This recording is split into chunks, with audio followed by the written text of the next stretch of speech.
अगली कथा आती है, हमारे जड़ भरत जी की कथा आती है। जड़ भरत जी कौन थे? ऋषभ देव जी कौन थे? ऋषभ देव जी के यहाँ 100 पुत्र हुए हैं, जिन्होंने 90 पुत्रों को गृहस्थी बना दिया है और 10 पुत्रों को सन्यासी बना दिया है। किसी ने पूछा तो वो 100 के 100 गृहस्थी क्यों नहीं बन गए? ये कहकर कि सारे गृहस्थी बन जाएंगे, आखिर में उपदेश कौन देगा? त्याग की परंपरा को कौन बढ़ाएगा? तप की परंपरा को, गौ सेवा का पाठ कौन पढ़ाएगा? इसलिए 10 पुत्रों को सन्यासी बना दिया ताकि वो 90 के लिए मुक्ति का मार्ग प्रशस्त कर सकें। और सारे सन्यासी इसलिए नहीं बनाए कि 4 सन्यासी आ जाएं तो भी इकट्ठे नहीं बैठते, सारे बन गए तो क्या हाल होगा? शर्मा जी तो बुढ़ा हाल हो जाएगा। सच में हाँ, लेकिन उन्होंने फिर महाराज अपने पुत्र को, भरत को राजगादी देकर अंत में ऋषभ देव जी तप करने निकल पड़े हैं।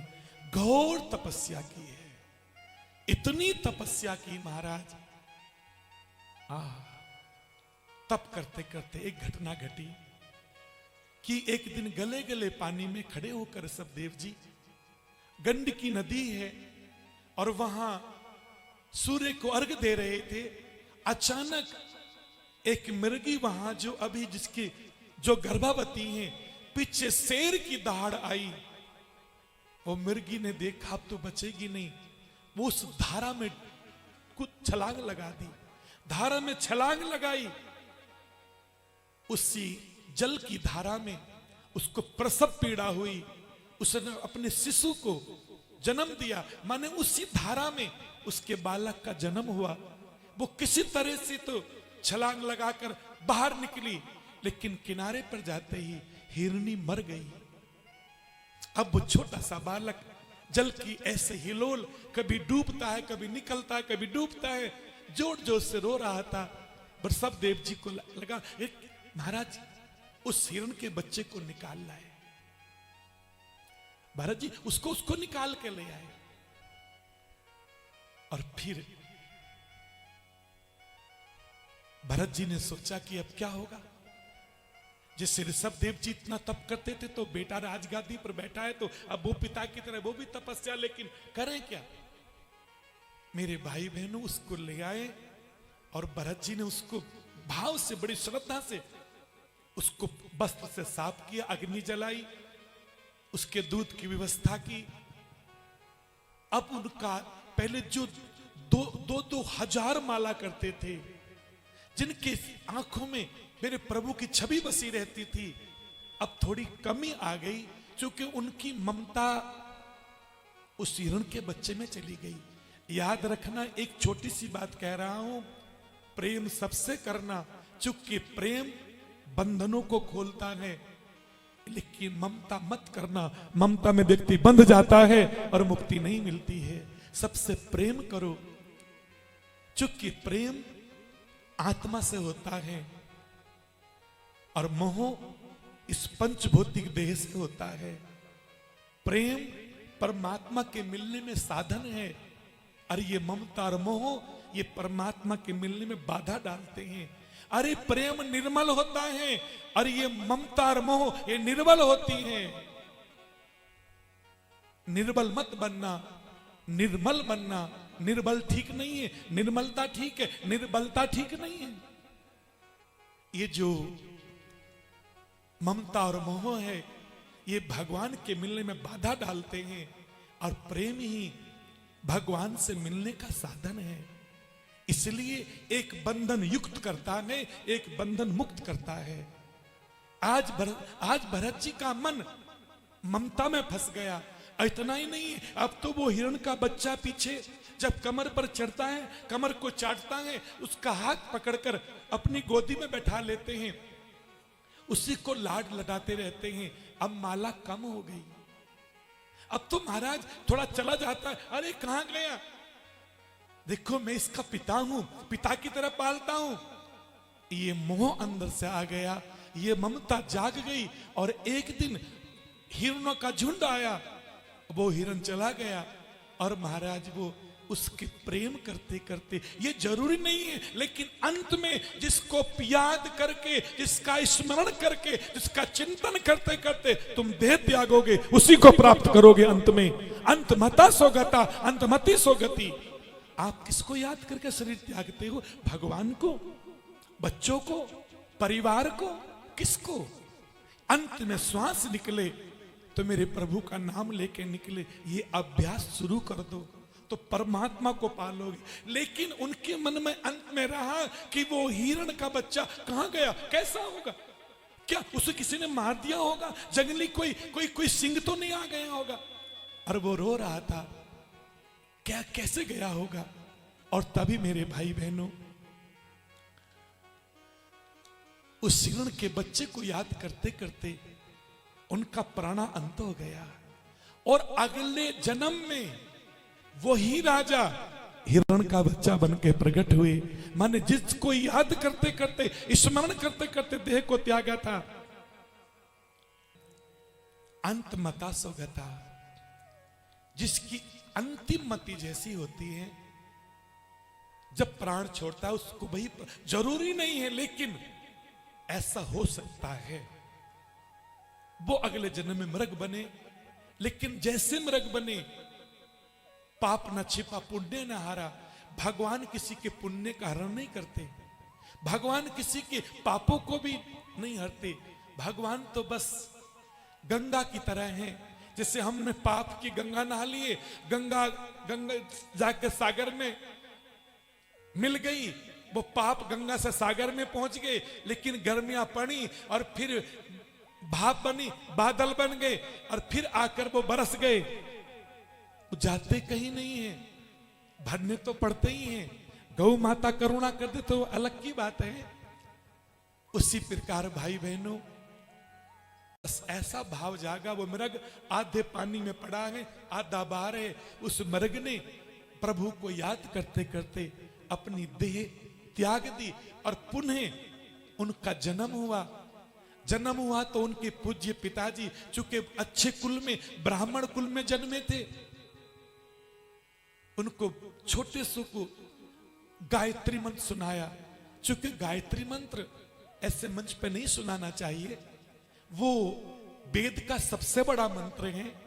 बिना माइक के आप गाए, लेकिन सुनाना ऐसा उचित नहीं मानते, इसलिए वो उन्होंने अपने पुत्र को गायत्री की दीक्षा दी। गायत्री मंत्र सुनाओ। कल आपको दीक्षा दी थी, उन्होंने सोचा आज बापा गायत्री मंत्र सुनने को बोल रहे हैं, कल कहेंगे स्वस्ति वाचन सुनाओ, परसों कहेंगे मंगलाचरण सुनाओ, परसों को कहेंगे जाओ गांव में कथा करके आओ, और तरसों को कहेंगे कि जाओ विवाह कराओ। मैं उसी पचड़े में पड़ जाऊंगा जिसमें पहले था। उसने सोचा अब कुछ बोलना ही ठीक नहीं है। पिछली बार बोले, मृग को प्रेम किया तो पशु बन गए थे, अब कुछ नहीं बोलना।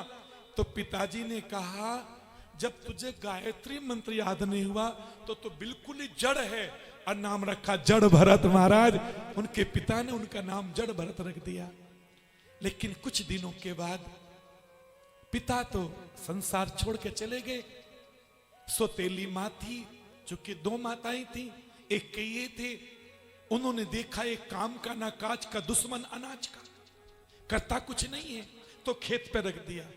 और खेत पर का चिड़िया उड़ाना, लेकिन चिड़िया उड़ाने की जगह जड़ भरत जी तो बोलते थे घर की मुनिया घर का खेत खा लो चिड़िया भर भर पेट, तुम्हारा ये खाओ आओ। उनको बुलाते थे। एक दिन ये देखा तो खेत से भी निकाल दिया। इधर उधर घूमते थे। कथा तो ऐसे भी आती है। एक दिन कुछ भील लोगों ने उनको देखा। भीलों ने मंदिर बनाया था अपना कोई, और वहां कोई भद्रकाली को भेंट देनी थी। उन्होंने देखा इससे अच्छी कोई नहीं मिलेगी भेंट, और वो उसको पकड़ के ले गए, स्नान कराया बढ़िया। जड़ भरत बड़े खुश थे, कुछ खाने को मिलेगा अब तो बढ़िया। स्नान कराया, सुंदर कपड़े पहनाए, तिलक किया, पूजा पाठ की, और जाकर जहां बलि बेदी पर उनकी बलि लगनी थी वहां जाकर खड़ा कर दिया। जब मिठाई खिलाने की बारी आई तो बहुत प्रसन्नता नहीं है। अब बलि की बारी आई है। जो बहुत परमहंस होते हैं, जो बहुत ज्ञानी हो जाते हैं, वो इन मान सम्मान की परंपराओं से आगे निकल जाते हैं। उन्हें जीने की इच्छा नहीं और मरने का भय नहीं होता। कहा इसकी उसको बलि दी जाए। जड़ भरत ने हाथ जोड़े, मां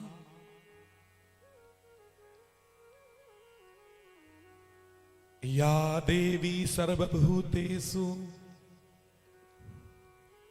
विद्या रूपेण संस्कृता नमस्तस्यै नमस्तस्यै नमस्तस्यै नमो नमः। या देवी सर्वभूतेषु शक्ति रूपेण संस्कृता नमस्तस्यै नमस्तस्यै नमस्तस्यै। मां तू तो करुणा का सागर है। मां तू तो आदि शक्ति है। मां कुछ लोगों ने अपने अपने अपने जीव के स्वार्थ के लिए जीवों को मारते हैं। मां कभी बलि लेती है? मां कभी बलि नहीं लेती। मां तो जन्म देती है, मां तो पालती है। मां तुम तो करुणा का सागर हो। और जो उनको बलि देने आया था उसके हाथ में खांडा था, वो पत्थर की मूर्ति थी, लेकिन मां की शक्ति करुणा से भर गई। भद्रकाली उसी मूर्ति से प्रकट हो गई और जो महाराज खांडा था छीन लिया, अपने भरतपुत्र भरत को बचा लिया, उसी की गर्दन काट डाली। मां कभी नहीं लेती बलि। हम लोग अपने स्वार्थ के लिए, अपने जीव के स्वार्थ के लिए मां को बदनाम करते हैं, आदिशक्ति को। जड़ भरत जी को छोड़ दिया, वो चले गए। कथा ऐसी भी आती है कि एक बार कपिल मुनि के शिष्य राजा राहुगण जा रहे थे, पालकी जा रही थी। पालकी में एक कहार बीमार पड़ गया, वो पालकी लेके चल नहीं पा रहा था। महाराज आज सत्संग सुनने को नहीं मिलेगा। वो कपिल मुनि के आश्रम में जा रहे थे। क्यों? कहार बीमार पड़ गया है। बोले बोलो जिसको देखो, अपने देश का हो विदेश का हो, उसको पालकी में जोड़ लो। उधर से वो चूंकि शरीर गठीला था, सुंदर हसपुष्ट थे, जड़ भरत जी आते देखा, बोले इसको जोड़ दो।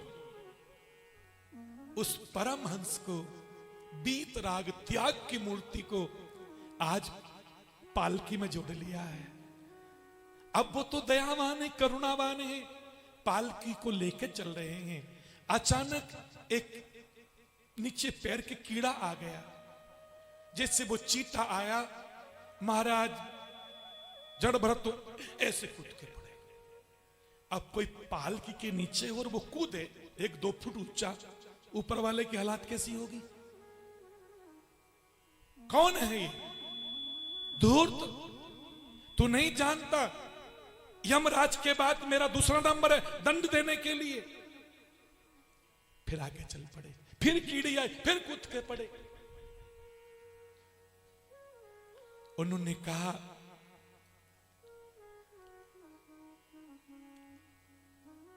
तू मुझे पहचानता नहीं है? अरे जड़, अरे मूर्ख, मैं तेरे शरीर को दंडित करूंगा। तीसरी बार फिर आए, फिर अब वो चलते चलते कह रहे हैं तू किसको दंडित करेगा? जो मैं हूं वो तो दंडित होता नहीं है। ये शरीर है, इसके 5 नियम हैं: जन्म लेना, विकास होना, हिरास होना, अंत होना और अनंत हो जाना। तो किसको दंडित करेगा? महाराज राजा राहुगण पालकी से कूद पड़े। यह किसी जड़ व्यक्ति की भाषा नहीं हो सकती। मुझसे कोई अपराध हो, ये तो कोई प्रकांड विद्वान है, बीत राग के ब्रह्म ज्ञानी संत हैं।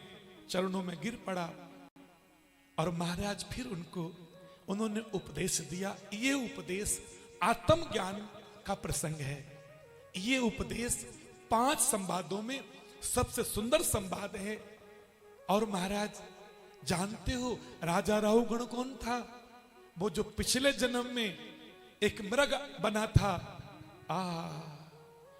जो मृग के रूप में था, आज वही पुण्य भाव लेकर इनके सामने आया, बोले बेटा तब तो तुझे मैंने ज्ञान नहीं दिया, लेकिन आज तुझे ज्ञान सुनाकर परम पद का अधिकारी बना दूंगा। इसलिए उन्होंने उस महिमा को आगे बढ़ाया।